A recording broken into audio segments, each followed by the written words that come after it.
to Service Dogs of Virginia's virtual open house.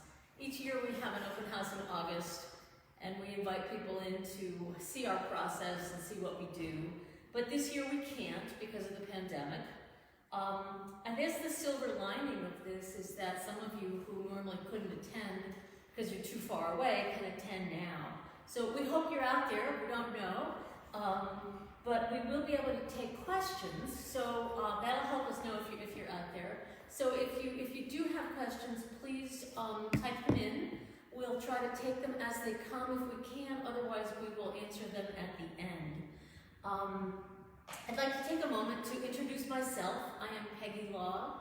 I'm the Executive Director. I founded Service Dogs of Virginia in 2000, and I'm also a trainer. I'd like to introduce the rest of our staff. Linda Farina. Linda is a longtime trainer. Madeline Brueggemann. Madeline is our newest trainer. Sally Kay. Sally's our development director. And Caroline Ross, who is our client liaison and admin person. I will say too that because we're a staff of 5, we all wear a lot of different hats all day long. So these are the people who are committed to helping to bring you a dog if you're a client, who manage your funds if you're a donor, and we work hard to do what we do. So thanks everyone. I'd like to let Sally, why don't you stay up here if you would. Sally's going to introduce the Heiser Foundation and talk about this year's match. Hope you're all out there, folks. We received an incredibly generous grant from the Heiser Foundation this year, $40,000. The Heiser Foundation's partnership with us is in support of our PTSD program for military and first responders, and also out of a profound awareness that individuals with disabilities have suffered catastrophic losses. Whether you've been diagnosed with a spinal cord injury, a progressive illness like ALS or muscular dystrophy, or a diagnosis of PTSD, these individuals have lost the ability to live their lives with the independence and personal freedom that many of us enjoy. We are so grateful to the Heiser Foundation's support of our work, and I would like to introduce Gary Sherwood, his son, Gary Sherwood, who is a board member for the Heiser Foundation. Please come up.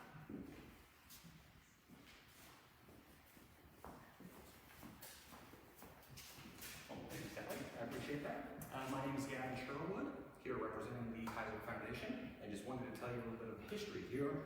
So on June 25th, 1996, there was a terrorist attack at Khobar Towers, and friends of my family, they lost their son Michael in this terrorist attack.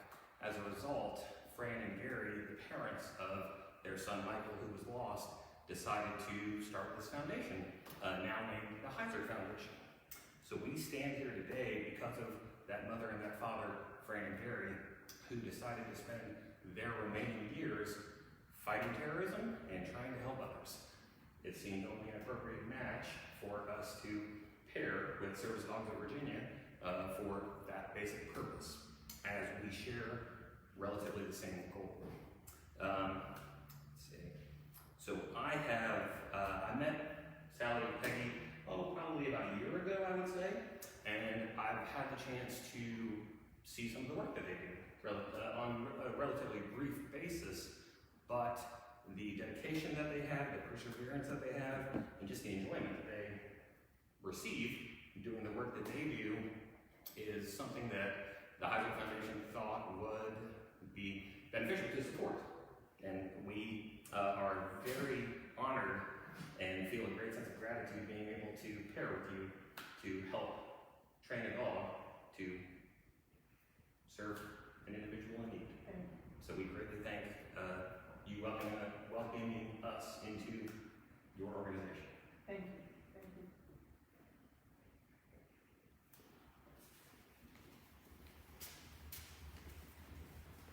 If you would like to learn more about the foundation, visit theheiserfoundation.org. I would like to share too that you can still donate online, and we still have these wonderful limited edition t-shirts on sale. We have sizes medium and large left. If you order them online, the price includes shipping. So now I'm going to turn it back to Penny.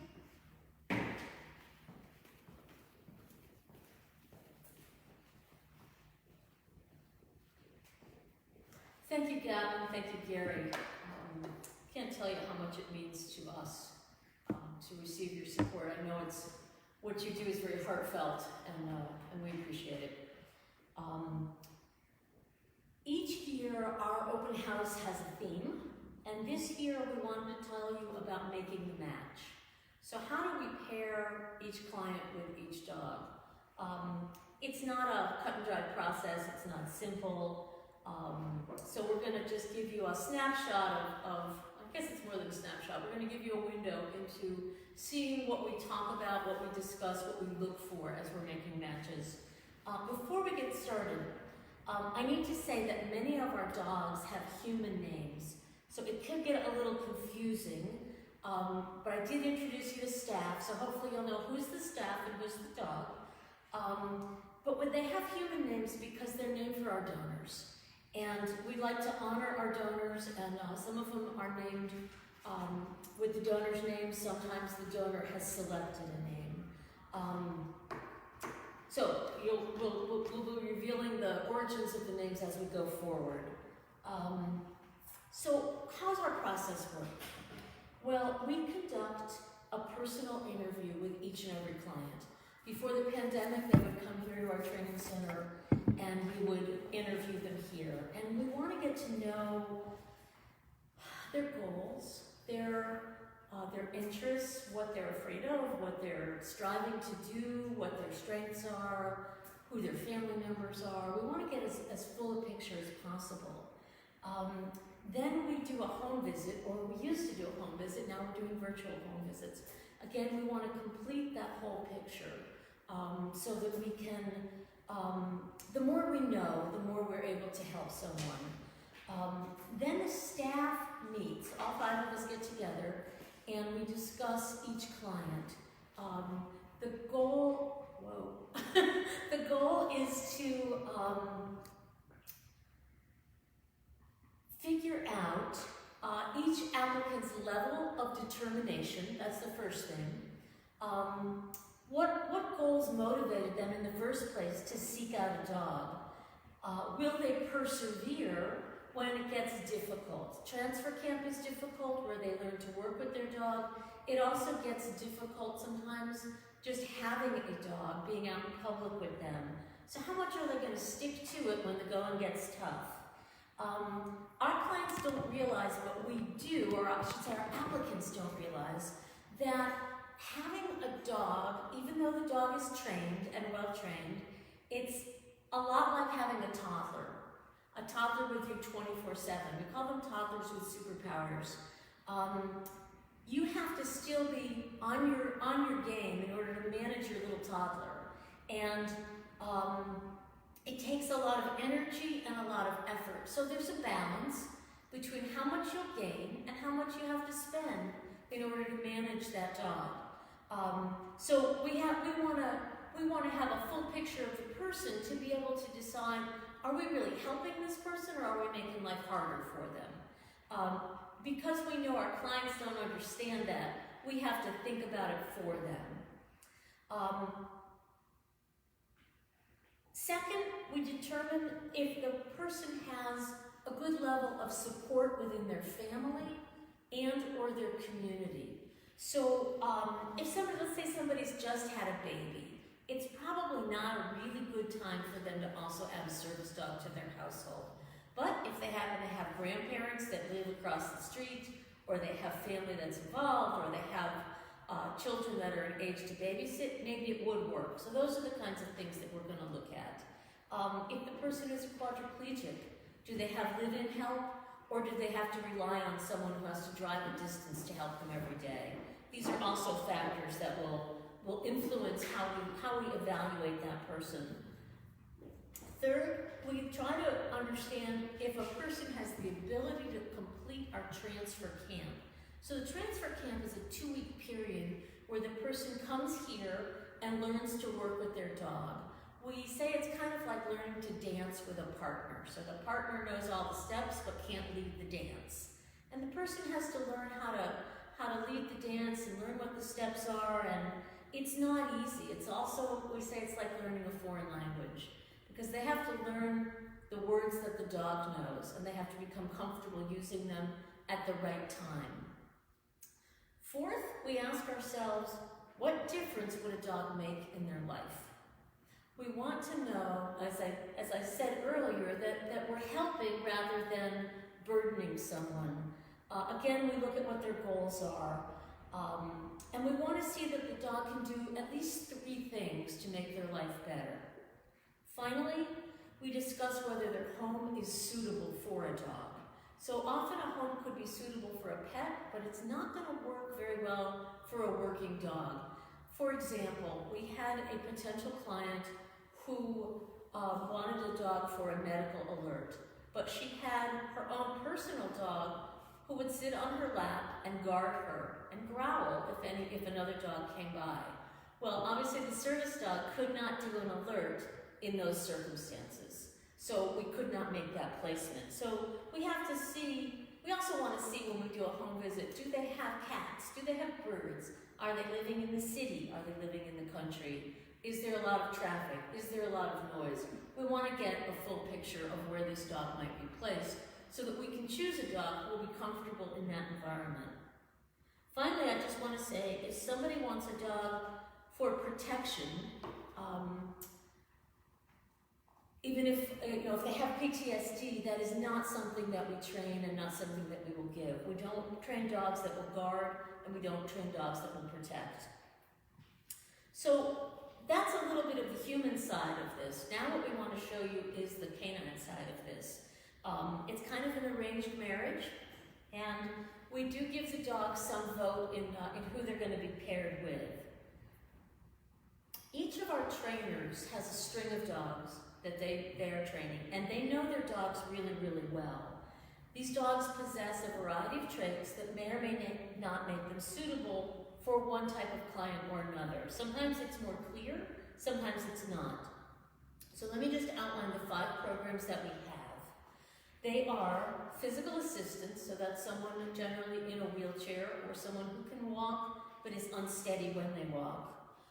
Children or adults on the autism spectrum. We do medical alert, and we do medical alert for diabetics, for Addison's disease, and we've added a new one this year, which is a mast cell alert, which we'll talk about later. We train for PTSD for military and first responders, and those are the only PTSD clients we're training for at this time. And then we train for facility dogs, where the dog will work for, let's say, one person in either in a courthouse setting or in a therapy setting, but sees many different people during the day as part of that therapy team. So those are the 5 programs. So we have a lot of places where dogs can fit, which is good. And in 2018, our lovely dog Holly had a litter of 10 puppies, and now those puppies are completing their advanced training. So some of you have followed Holly's 10, they're all grown up. We have a waiting list of people who have a variety of needs and they're waiting for dogs. So how do we make the matches? What dog's gonna go with which person? This is kind of what we want to show you, and it's kind of a puzzle in the beginning. We also don't just talk amongst ourselves, which we do all the time, but we want to ask the dogs if they have preferences. And we'll show you what that looks like. This year we did a lot more having candidates meet the dogs. We couldn't do big groups, but we could have one person at a time meet 4 dogs, let's say. And we did quite a bit of that, so that'll factor in as I describe some of these dogs. All of them, when they come in for advanced training, have a baseline of cues, and as they undertake their advanced training, there's a baseline, but But then when we identify what their job's going to be, we might add very specific things for a particular client. And we're going to show you some of those. Before we get to the dogs in advanced training though, we're going to begin with our youngest puppies in training. So we have Fender and Jams, and each of them are approximately a year of age. You can come up, Kim. They are pretty different in their temperaments, and we want to just show you that. What I want you to observe, and I hope it translates over YouTube, is their energy level, how they are reacting to being in this environment, their general demeanor, and just how they move. So let me introduce Kim. Kim Osenkoski is an experienced puppy raiser and a great handler. Her puppy Fender, also known as Fender Bender, is named for Brown Collision, a body shop that sponsored his training for 2 full years. We're going to ask him to do a couple simple cues, but I want you to just observe how Fender moves and what Kim needs to do in order to work with him. So Kim, you're walking Fender in a small circle. Can you just walk in here for a moment and ask him to do a down stay? Fender, down. Stay.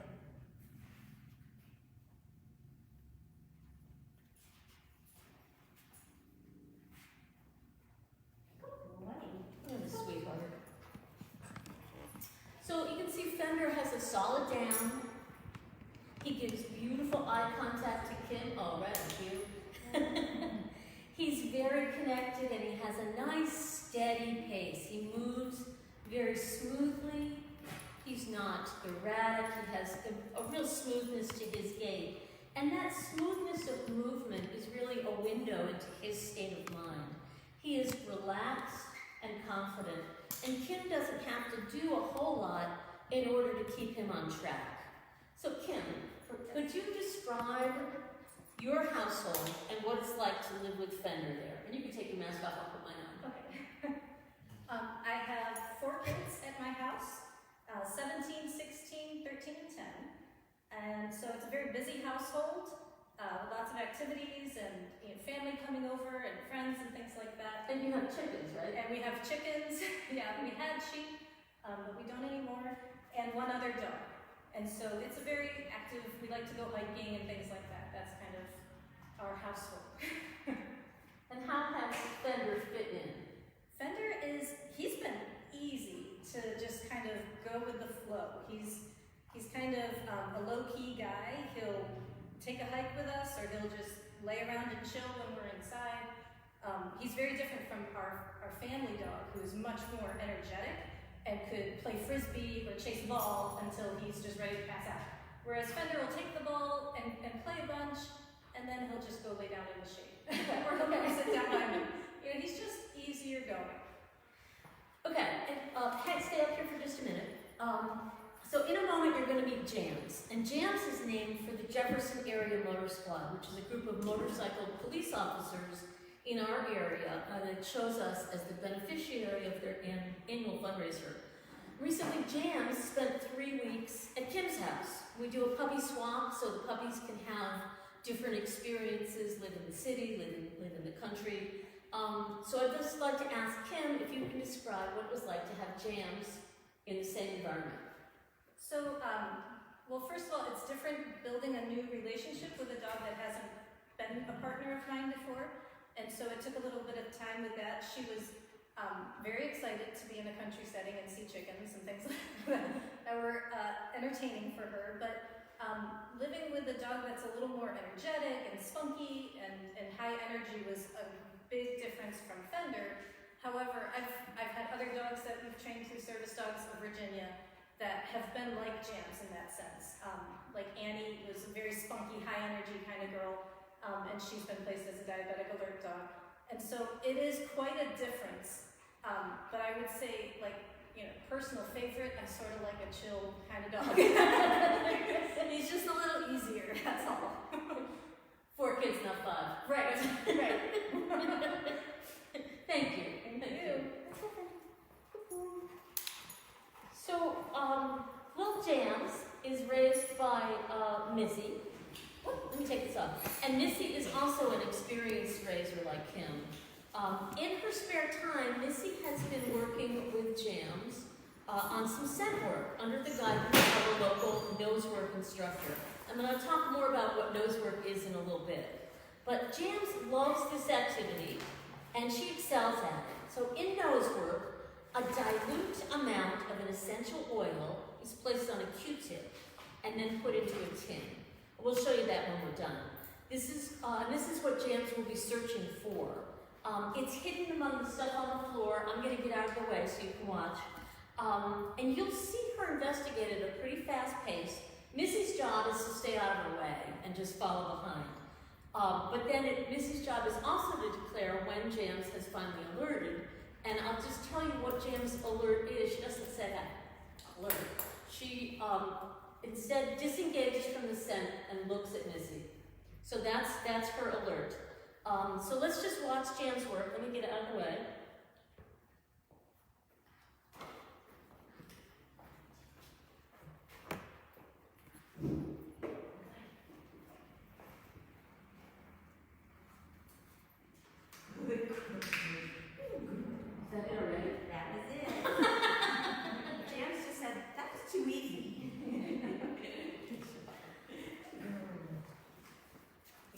Alright, so that was too fast, too easy. So we're going to hide it again, and let's see what happens. So no peeking. No peeking. No peeking. No peeking.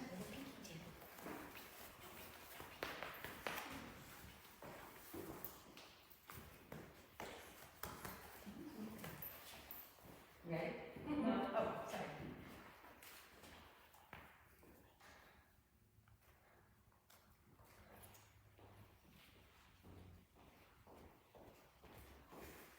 Okay, ready.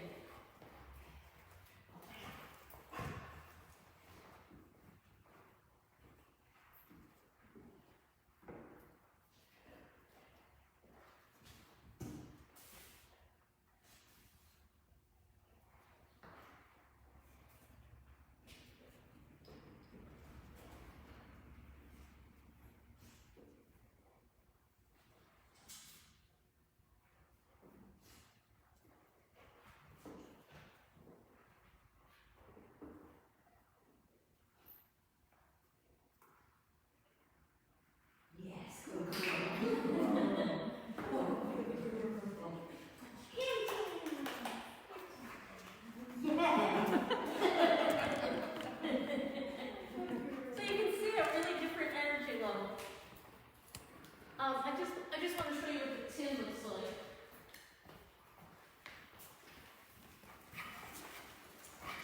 So it's a little tin, and that's what she was searching for. And inside that, there's a couple of Q-tips with the anise smell on it.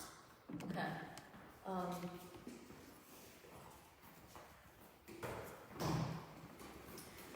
Missy, I just want to ask you a question, if I may. It looked to me like she looked at you a couple times. How did you know that it wasn't her alert? So I could tell I don't know if you saw near the end, first of all, she was making a circle. Yeah, I in a can see circle that. area. So she was smelling it. She knew it was in that area, but she's funneling down to it. So when she originally went back to the first box, she was smelling the residual odor from the initial hide. But then she was in that whole quadrant and she just kept funneling down. And I don't know if you noticed at the end, her movement got more like spunky and fast, and she like closed it down and then she went right to it. Okay, So okay. you So you were reading her because you've worked with her and know her. right, and if you don't work with them and see how they make that transition as they're funneling down, you would notice that. Right. Okay, very cool. So one of the things that I love about this work is that it's very dog-centric. So it is, Missy just follows behind. Her job is to keep out of James's way. So there's a lot of leash management where she might limit the search area and not let her go into the tile, but other than that, she's not going to control where James is searching. And dogs love this work. Clearly, she has a future as a medical alert dog. But I would urge anyone who has a dog, and to take up the sport of nose work. It's a national sport, it's only a few years old. Thank you. Dogs of all shapes and sizes and ages can do it. They love it, and you train at the dog's pace, which makes it, I think, extra special. It's not competitive about fitting into a mold. So I would urge you to find a nose work instructor if it looks like it's interesting to you. Okay, now, there they are. We're going to compare Whit and Bobby. So these are brother and sister, and they're part of the group of 10. Whit is named for the Anne and Whitney Stone Foundation, longtime supporters of service dogs. Bobby was named by Sue Wells Sargent in honor of her mother. Sue is a very generous and longtime donor. So Whit's a big boy. He's 83 pounds. Growing up, we could see he was going to be large, and we thought, well, he's going to be great for doing this balance work. But he has a really high energy level. Can you see that? I think you can. And he's very enthusiastic about what he does. He's like, whee! We decided he was going to be way too much dog to help someone who walks but is unsteady on their feet. They need somebody a little more even keeled. And he's also too much for a child on the autism spectrum. You'd probably knock him over. So we knew that those were two jobs he wasn't going to be able to do. Luckily, he was selected by a client who's in a power chair and had a service dog from us for the past 8 years. Bruce's dog is ready to retire, and Bruce knew what cues he would want in a new dog. So Madeline is going to demonstrate those cues. Before she goes, I just want to talk for a moment about Bobby before Bobby takes a little break. So Bobby is smaller. She's about 10% smaller. She weighs in at 72 pounds. She is a gentle, persistent, sweet dog. Early on in Bobby's training, we knew we had a client, a child that was waiting for a medical alert dog. We knew Bobby liked kids, so she was in the works. When this child came to our center to meet a couple of dogs, Bobby showed a real affinity for the child, and so we paired them together. What I want to just point out at the moment, in a few minutes we're going to show you a live alert with Bobby. What I want to point out is that Bobby is not alerting right now. Madeline is going to be, after she demonstrates with Whit, she's going to put scent on. Okay, so Bobby's not alerting, there is no scent. Hopefully you'll see that when Madeline comes back and she's wearing scent, you'll see Bobby alert Linda. Now, in this particular placement, what's also really important is that the dog is going to alert because the child has the odor, but will tell the parent, versus the dog alerting the person who has the odor on them. So it's a very critical piece of this working for the child. But before I get into all that, we're going to have Whit do his little demo, okay? Yeah. So the things that this client asked us for, let's see if I have them all here. So Bruce is a quadriplegic, he is in a wheelchair. He definitely, as most quads do, he needs an object brought directly to his lap.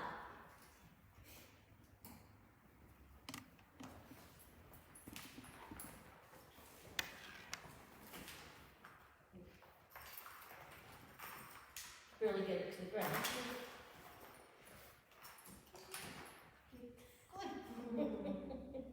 Eager, very eager. Want to jump up one more time? Here, I can take it.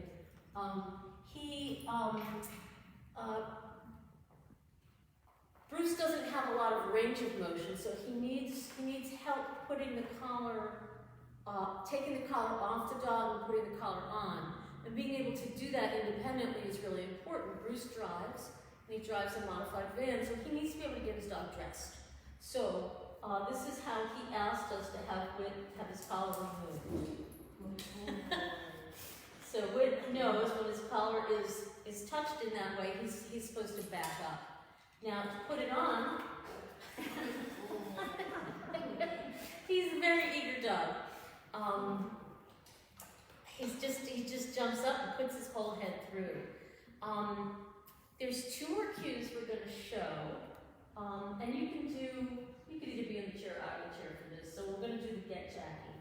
So sometimes Bruce is married and he needs the dog to go get his wife for him. He needs to be able to say, "Get Jackie, I need help." So we're going to show you what that looks like. So I'm going to take him for a sec.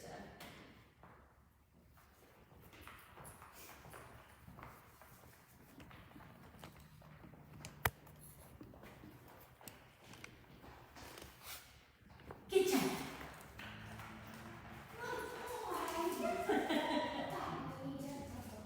So we've trained this, we started this on Thursday, so today's Saturday. So he's just started doing this and he's already like just Mr. Enthusiasm for the job. The last thing that we're going to show you is Bruce and his wife have just moved into a new home. Bruce is able to let himself out of the house, but he needs somebody to close the door behind him. Now, the reason this is tricky for a dog, so he's going to tug a door closed, is because when they pull a door shut, they can often get themselves on the wrong side of the door. So what I want to show you is we're going to show what closing the door, we're going to have to migrate this way, and just show you that he's figured out how to put his body where it needs to be successful. Let's go.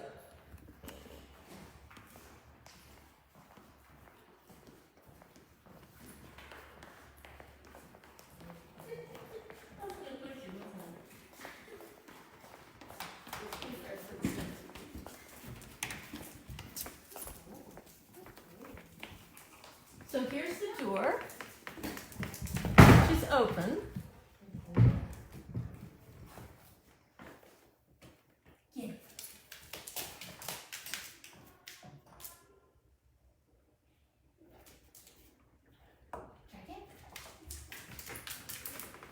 Good boy. Did you do it twice? Can you do it again for the recorder? Good boy. Yeah. Boy.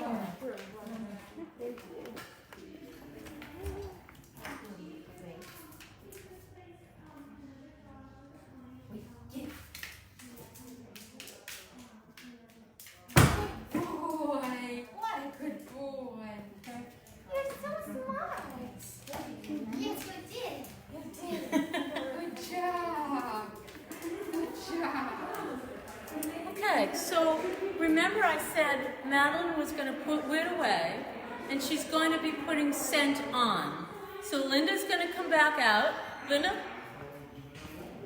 Linda's going to come back out, and Madeline has the scent on, and hopefully we will see what an alert looks like. So while Bobby's having a chance to get the scent, I want to just talk about 2 things. So the first is I want to explain what mast cell activation is. Mind what? No. Can you scoot Bobby over?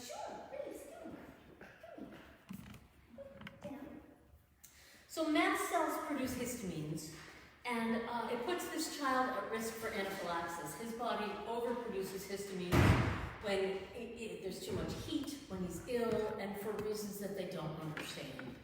He's only 3.5 years old. Bobby will serve as an early warning system so that the parents can get some medicine on board right away. If they can get the medicine on board right away, then they can prevent the anaphylaxis from happening. If he goes into full anaphylaxis, he has to be hospitalized. Love. So we have we praise the dog heartily for doing that. So what you've seen is 2 siblings, both very, very connected to their person, but with completely different personalities. So both have something really special to offer, and will make amazing companions.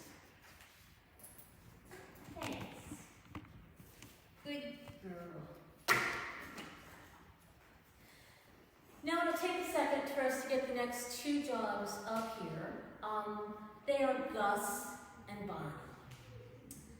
Gus is named for Brown Subaru. His full name is Legacy, and his nickname is Gus. Bonnie is named for Dr. Bonnie Straka of Albemarle Dermatology Associates and Signature Medical Spa, and they are longtime generous supporters. And let me explain for a moment. So we're going to be talking about balance work, and I've alluded to it several times as we've been talking this morning. For us, when we train for balance work, we're thinking of offering just a little extra stability to somebody who may walk with a cane. So think of this as a cane with 4 legs instead of 1. Just that much more grounded and stable. We don't place dogs with someone who will lean very heavily on the dog because it just wouldn't be fair to our Labradors. They're not big enough, they're not built for that. And it would cause too much wear and tear on their bodies. So if you look at Gus, and you walk us around a bit, you'd say this is a dog who could do balance work. He is stocky, he's got a lot of bone, and here's Bonnie. Give Bonnie a little walk. Bonnie is slender, and has a more delicate physique. But Gus, hi baby, Gus is not happy wearing balance harness, and we're going to show you what that looks like. Put your hold yourself. Yes, I'd be happy to. Get my hands on the dog. Gus. Gus. Gus. So no, oh no. So watch, see his tail? See how stiff he became? We're putting the harness on him, but he is not a happy camper. That stiffness is a sign that he is very, very uncomfortable. Take a little walk.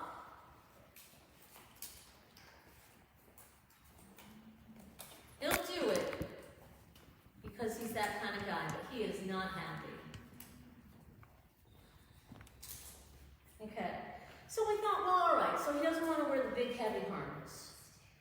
He's still built so he could anchor a child on the autism spectrum, a child that might want to elope and get away from a parent. So we put the autism harness on him.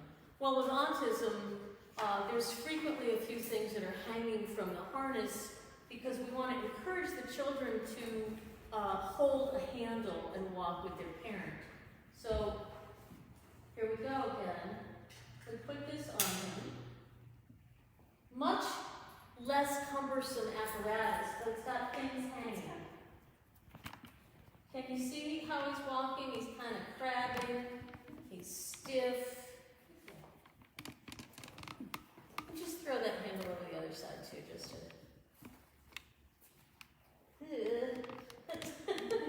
He says, no thank you, no thank you. So even though Gus is built for the balance job, he doesn't want to do it. So Gus is going to work for a client with PTSD. And Linda's going to just show us a couple of the skills that Gus has learned for that job. So she's going to show 3 of them. I will narrate as she does them. Okay.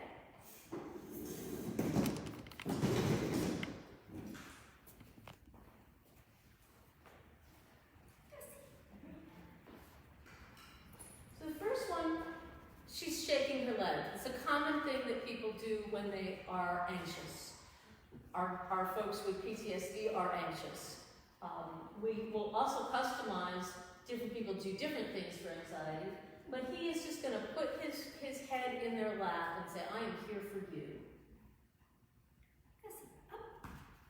This is another one, and that is an up, where he will make himself available for a big hug and cuddling, and is just very, very present for someone. And then the last one Linda's going to show you is one called place. So let's say you're still a working person, you're at a meeting. Maybe you don't want the dog up in your lap at a meeting, but you still want him close. You can put him right here. Socially appropriate, but not invasive. And he is very happy to stay right there. So we know that Gus has a wonderful presence and a vitality to him, and he will add so much confidence to someone with PTSD.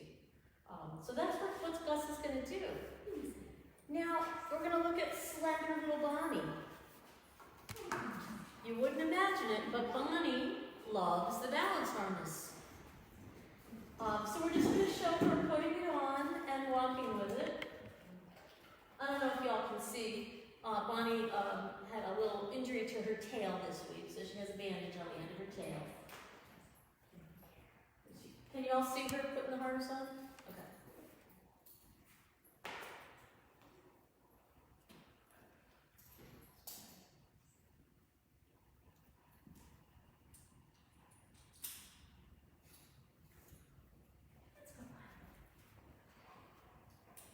And Bonnie's wagging her tail, and she's very relaxed, and she says, "This is wonderful." I like it. Yeah.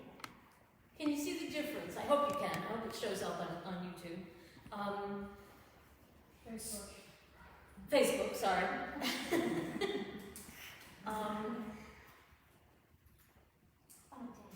These are dogs who chose their jobs. You know, we thought that we were going to put them into different categories. They said, no, this is what we want to do. I'd like to just say, though, that Bonnie is also a very empathic dog, and she probably could do a whole lot of other jobs, too. But she does enjoy the balance work. And now what we're going to do is compare dogs that have very similar physical characteristics. So we're going to bring out Josie and Dottie. Josie is named for a longtime supporter who passed away a few years ago. Her friends and family donated in her memory, and we are proud and honored that Josie will be able to help someone in Joanne's memory.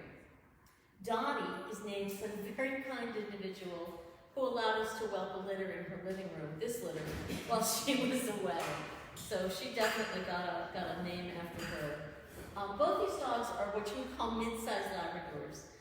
They're both, neither one is huge, neither one is small. They're both really good workers and very sweet dogs. But Dottie is much more cuddly and affectionate. And Josie is a little more reserved and very driven by her nose.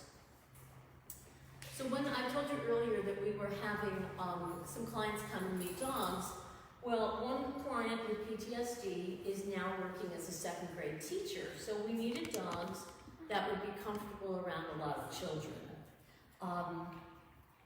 So one of the dogs she met was Dottie. This is Dottie. And this is Joe. Oh, thank you. Hi, Joe. Hi, Joe. How are you? It's a good girl. It's a good girl. Where am I? Whoops. Right, so she needed to meet people who were comfortable around a lot of children, and so she met 4 different dogs, and she felt like Dottie really wanted to be with her. That really, it made her feel good, and whoops, come here, baby. She felt like Dottie was really making a connection with her, so she made that choice. Now, I don't know if y'all can see that, but I just got a bump. And I happen to have some scent on as well. So the scent that I am wearing, of course I don't have a treat bag on. Thank you. The scent that I'm wearing is the scent that Josie's client is going to need. So this is a young woman who is a law student at UVA. She just completed her first year of law school, and she had a brain tumor. And the brain tumor has resulted in her having adrenal crisis, where her body is not producing enough cortisol, and she goes into a crisis. So Josie is trained to alert her when that can happen. But because of the other things that can happen to this client as a result of the brain tumor, she also experiences fatigue, and she gets tired. So Josie is also going to be wearing a harness. Is that? Yes, let me get it. Okay. So Josie will do a medical alert. Thank you, JoJo. Oh, no more treats. Those are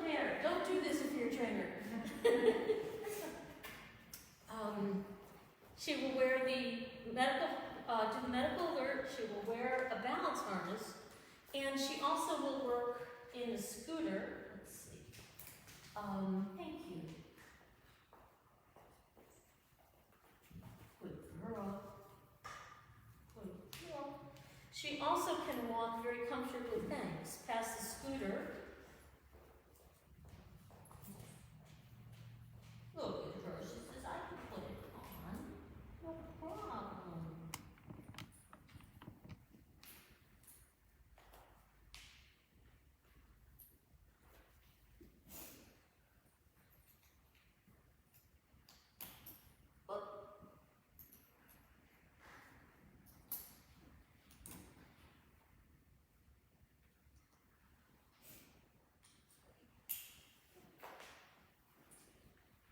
Let's go. And she's also quite comfortable in this. So she's going to have 3 jobs. She'll work with someone with a scooter, where they'll be moving probably fairly quickly. She'll work with the harness on, where someone will be probably walking very slowly. And she'll also do the medical alert. Good girl. You're a good girl. The thing I have to work on with Jo is just to get her alert a little bit stronger, but she understands what she's doing.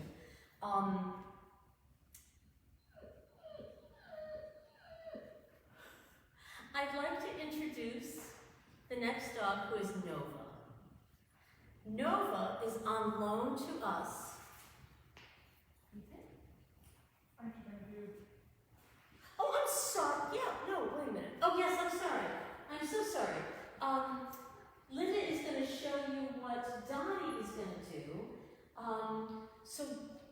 I explained that Donnie's person is a 2nd grade teacher. When she is anxious, she identified at least 2 things that she does that are a little bit different than what everybody else does. So one of them is wringing her hands, just like Linda's doing. So you see Linda's, it's her nervous twitch, is to just fidget with her hands that way. And she gets a bump. Do you want to do it again? Yeah. Yes. The other thing this person does is scratch her head. She does it when she's driving, she does it in bed. She's actually made herself bleed without realizing it. So the head scratch will be the cue. To say, hey, you're doing that thing, and that helps the person get out of their own head for a few minutes and realize that, oh, they can hug their dog, they can focus on something else, they can do something besides the head scratching and refocus themselves. It will be a tool in their toolbox to help them do something that is healthier, okay? Now I will introduce Nova. Bye, Here's Nova with her puppy. So Nova's on loan to us from Patriot Paws in Texas. I hope someone from Patriot Paws is watching. We are hoping to host her litter of puppies. So Nova was bred at Southeastern Guide Dogs on July 13th and 14th. The stud dog she was bred to is obviously a guide dog stud, and Nova herself comes from a long, long line of service and guide dogs. So we think these are going to be amazing puppies, but we won't know if she's pregnant until next week. So we'll be doing an ultrasound, and we'll find out on August 14th. So please check back with us and find out with us if Nova is pregnant. We'll have a puppy camp, hopefully, if there are puppies, and if we have enough bandwidth. A litter will be born at my house, so we hope to have enough bandwidth. And you can follow them as they grow. We will be doing lots of interesting things with the puppies as their brains develop. So there will be lots and lots to watch, and we will be really looking forward to sharing all of that with you. Sal, do you know if there's any questions out there that we need to address? I'm gonna go check right now. Okay, we're going to go check and see if there's questions. hopefully I can answer them.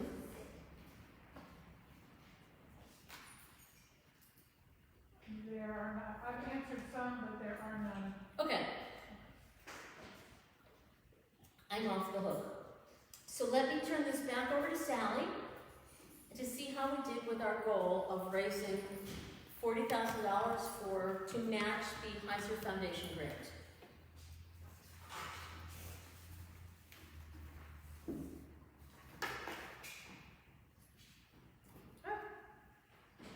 When your mask gets caught in your glasses, it's a struggle. So I wanted to share that COVID-19 hurt us in a number of ways. From mid-March to mid-June, we were unable to work with dogs in advanced training. There were no puppy classes, so our trainers could not get eyes on the younger dogs. And all of the fundraising events that were scheduled for spring and summer and into fall were canceled. So it was imperative that we match the generous donation from the Heiser Foundation to make up for these cancellations and the subsequent loss of income.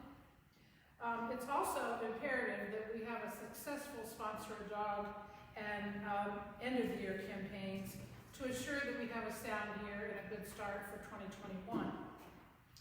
So we want to recognize some of the support we received in reaching our goal of matching the grant. I want to thank TNN Printing.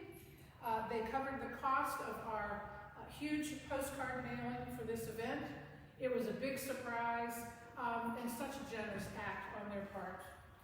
I want to thank our incredible designer, Michael Powers, for all the campaign graphics, the ads, the terrific t-shirt design, the banner, it goes on and on. He does great work. We appreciate you, Mike. I want to thank each and every one of you who bought a t-shirt or made a donation or passed the word about our goal and this virtual event. Finally, a very special thank you to Judith Globig and Susan Wells Sargent for donations that put us over the top. But before I tell you the grand total, I want to introduce the president of the Heiser Foundation Board, Gary Sherwood, who would like to share some thoughts with you.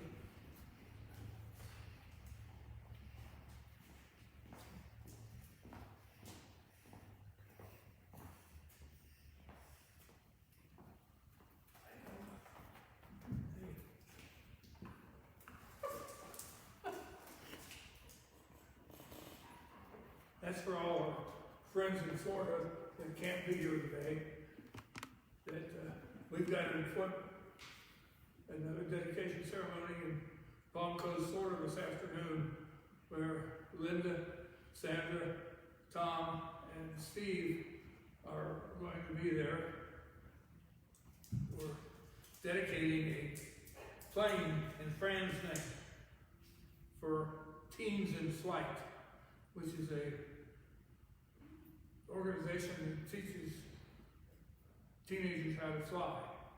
And it's been a big part of the foundation for 15 years, supporting with scholarships. I want to thank Peggy and Sally for everything they've done to help us and guide us through this process. And we are very pleased and hope that this probably will be a very good beginning to a long relationship. Right, Nova? Yes, right. Right, yes, right. Thank you. Thank you so much.